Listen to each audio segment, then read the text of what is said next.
തിരുവനന്തപുരം നഗരത്തിലെ ഗുണ്ടകൾ വീണ്ടും ഏറ്റുമുട്ടി. കേരളത്തിലെ അറിയപ്പെടുന്ന ഗുണ്ടകളിൽ ഒരാളായ ഓംപ്രകാശ്. ഓംപ്രകാശിൻ്റെ ഗാങ്ങും എതിർ ഗ്രൂപ്പും ഇന്നലെ ഇന്നുമായിട്ട് പല പ്രശ്നങ്ങളും നഗരത്തിൽ ഉണ്ടാക്കിക്കൊണ്ടിരിക്കുകയാണ്. ഇഞ്ചക്കലിലെ ഒരു ബാറിൽ വെച്ച് ഒരു DJ പാർട്ടി നടന്നു.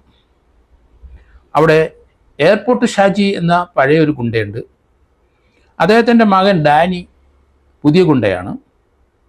അവരാണ് ഈഞ്ചക്കലിലെ ബാറിലെ DJ പാർട്ടി നടത്തിയത്. ആ DJ പാർട്ടിയിൽ 10-75 ആൾക്കാരുണ്ടായിരുന്നു.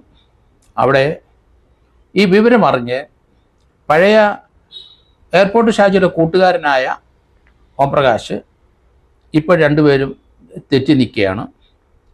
ഈ DJ പാർട്ടി നടത്തുന്നിടത്ത് ഓംപ്രകാശും സംഘവും അവിടെ ചെന്നു. ആ ഹോട്ടലിനകത്ത് ഉന്തും തള്ളും ബഹളമായി അടിയായി. അവർ ഹോട്ടലുടമ നിവൃത്തിയില്ലാതെ പോലീസിനെ വിളിച്ചു. പോലീസ് വന്നപ്പം ഗുണ്ടകളെല്ലാം ഓടി രക്ഷപ്പെട്ടു. ഓംപ്രകാശ് ആദ്യം വലിഞ്ഞു. ഓംപ്രകാശിൻ്റെ 2 ഗുണ്ടകളെ തപ്പി മ്യൂസിയം പോലീസ് എടുത്തു. കനോക്കുന്ന് കൊട്ടാരത്തിൽ നടക്കുന്ന ചരിത്രോത്സവത്തിൻ്റെ കാണികൾക്കിടയിൽ ഈ 2 ഗുണ്ടകൾ, ഓംപ്രകാശിൻ്റെ സഹായിയായ 2 ഗുണ്ടകൾ അവിടെ ഉണ്ടായിരുന്നു. ഏതായാലും കൺട്രോൾ റൂം പോലീസും മ്യൂസിയം പോലീസും അതവിടെ ഉണ്ടെന്നുള്ള വിവരം കിട്ടി സ്കാൻ ചെയ്ത് കഴിഞ്ഞപ്പം 2 പേരെ ലൊക്കേറ്റ് ചെയ്തു. ആ 2 പേരെയും മ്യൂസിയം പോലീസ് അറസ്റ്റ് ചെയ്ത് ഫോർട്ട് പോലീസിന് കൈമാറി.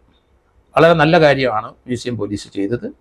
പോലീസിൻ്റെ ഡിജിറ്റലായിട്ടുള്ള പ്രാവീണ്യത്തിൻ്റെ ഗുണം കൊണ്ടാണ് ആ കനകക്കൊന്നിൽ നടക്കുന്ന ഇത്രയും വലിയൊരു ഫംഗ്ഷൻ്റെ ഇടയ്ക്ക് ഇവർ ഇരിക്കുന്നത് കണ്ടെത്തി അതിലൂടെ ഇവരെ അറസ്റ്റ് ചെയ്ത് ഫോർട്ട് പോലീസ് സ്റ്റേഷനിൽ കൊടുത്തത്.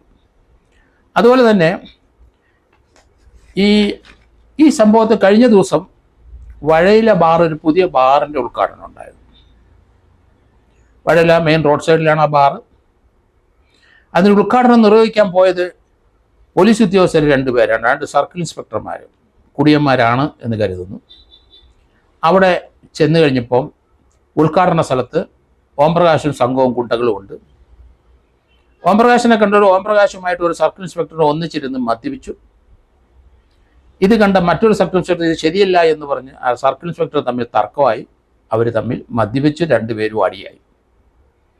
അവിടെ ഒരു കൺഫേർഡ് IPS ഉദ്യോഗസ്ഥനും അവിടെ ഉണ്ടായിരുന്നു എന്ന് പറയുന്നു. ഇതിനെ സംബന്ധിക്കുന്ന ഇൻ്റലിജൻസ് റിപ്പോർട്ട് ADGP ഇൻ്റലിജൻസ് കൃത്യമായിട്ട് DGPക്ക് കൊടുത്തിരിക്കുന്നു. എന്തായാലും 108 പോലീസ് ഉദ്യോഗസ്ഥരെ മുഖ്യമന്ത്രി പിരിച്ചുവിട്ട സംഭവം അസംബ്ലി പറഞ്ഞ കാര്യമാണ്. 108 പേരെ പിരിച്ചുവിട്ടിരുന്നു. ഏകദേശം 53-58 പേരുടെ ലിസ്റ്റ് തയ്യാറായിട്ടുണ്ട്. ആ പിരിച്ചുവിട്ടതിൽ DYSPമാരും CIമാരും SIമാരും സിവിൽ പോലീസ് ഓഫീസറൊക്കെ ഉണ്ടായിരുന്നു. പക്ഷെ പലരും തിരിച്ചു കയറിയെന്നാണ് ഇപ്പം ഞാൻ മനസ്സിലാക്കുന്നത്. അവരിൽപ്പെട്ടവർ തന്നെ ആയിരിക്കാം ഈ പുതിയ സർക്കിൾ ഇൻസ്പെക്ടർമാർ വഴയിലയിലെ പുതിയ ബാർ ഉദ്ഘാടനത്തിന് പോയത്. പോലീസിൻ്റെ അവസ്ഥ നമ്മൾ വളരെ പരിതാപകരമെന്നേ പറയാനുള്ളൂ. കുറേ പോലീസ് ഉദ്യോഗസ്ഥന്മാർ കള്ളും കുടിച്ച് അതുപോലെ കൈക്കൂലിയും വാങ്ങിച്ച് ഭൂരിപക്ഷം പോലീസ് ഉദ്യോഗസ്ഥരെ അവരുടെ ഇമേജും ഡിപ്പാർട്ട്മെൻറ്റിനെ നശിപ്പിക്കുന്ന ഇവരെ തീർച്ചയായിട്ടും കോൺസ്റ്റിറ്റ്യൂഷൻ അനുസരിച്ച് ഇവരെ പിരിച്ചുവിടണം.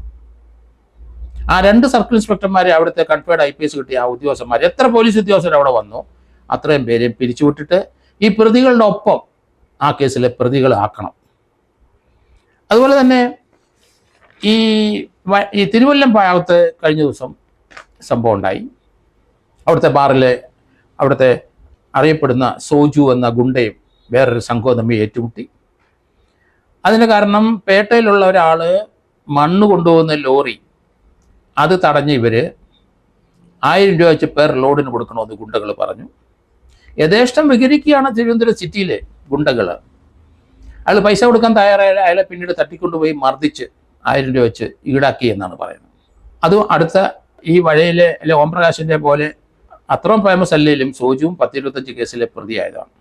കേരളത്തിലെ പൊതുവായി നമ്മൾ നോക്കുമ്പം ഗുണ്ടകൾ യഥേഷ്ടം ചില പോലീസ് ഉദ്യോഗസ്ഥ സഹായത്തോടെ വികരിക്കുന്ന കാഴ്ച നമ്മൾ കാണുകയാണ്.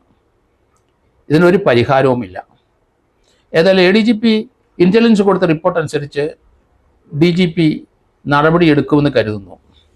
ഏതായാലും ഭരണകക്ഷിയെ വളരെ മോശമായി ചിത്രീകരിക്കാൻ പോകുന്ന കാര്യങ്ങളാണ് ഈ പറയുന്നത്. കാരണം അത് ഗവൺമെൻറ്റിന് തീർച്ചയായിട്ടും ഇത് വലിയ ഒരു ലോ ആൻഡ് ഓർഡർ പ്രശ്നത്തിൽ പരാജയപ്പെട്ടു എന്ന് വീമ്പിളക്കും പലരും. അതുകൊണ്ട് ഈ ചെറിയ പോലീസ് ഉദ്യോഗസ്ഥന്മാരെ കുറച്ച് ആൾക്കാരാണ് പോലീസിൻ്റെ ഇമേജ് കളയുന്നത്. അവരെ തീർച്ചയായിട്ടും പിരിച്ചുവിടണം. ഭരണഘടന കോൺസ്റ്റിറ്റ്യൂഷൻ അനുസരിച്ച് പിരിച്ചുവിടാനുള്ള വകുപ്പ് കിടപ്പുണ്ട്. അതുകൊണ്ട് പിരിച്ചുവിടണം. അവരെ ഈ ഗുണ്ടകളോടൊപ്പം കേസിലെ പ്രതിയാകണം. ആ ബാറിലെ വഴയിലെ ബാറിലെയും അതുപോലെ ഈഞ്ചക്കലെ ബാറിലെയും കേസെടുത്തിട്ട് അതിനകത്ത് ഈ പോലീസ് ഉദ്യോഗസ്ഥർ അവിടെ വന്നവർ പ്രസൻറ്റ് ചെയ്തവർ ഗുണ്ടകളോടൊപ്പം മിങ്കിൾ ചെയ്ത് ബാറിലിരുന്ന് ഇവരോടൊപ്പം തന്നെ മദ്യപിക്കുകയും ഡാൻസ് ചെയ്യുകയും ചെയ്യുന്ന ഈ പോലീസ് ഉദ്യോഗസ്ഥരെ തീർച്ചയായിട്ടും പ്രതിയാക്കണം. അതോടൊപ്പം തന്നെ പോലീസ് മറ്റൊരു കാര്യം ശ്രദ്ധിക്കുന്നുണ്ട്. കഴിഞ്ഞ ദിവസം ഈ ഓംപ്രകാശും സംഘവും എറണാകുളത്ത് ഒരു DJ പാർട്ടിയിൽ പോയി പ്രശ്നമുണ്ടാക്കി വലിയ ഒച്ചപ്പാടുണ്ടാക്കിയ സംഭവം. അതിനെ അയാളെ അറസ്റ്റ് ചെയ്തു എന്ന് പറയുന്നു. അയാൾ പെട്ടെന്ന് ജാമ്യത്തിൽ പോയി.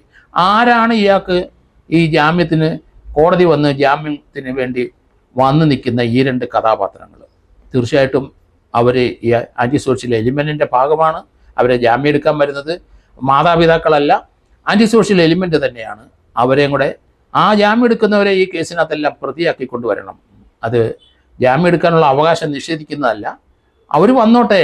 അവരുടെ ആ ജാമ്യം ഇതുപോലെയുള്ള കേസുകളിൽ എത്ര സ്ഥലത്ത് ഇവർ പോയി ജാമ്യത്തിന് പൊതുവായിട്ട് പോയിട്ടുണ്ട്? ആരാണ് ഇവർക്ക് ജാമ്യത്തിന് പോയി നിൽക്കുന്നത്?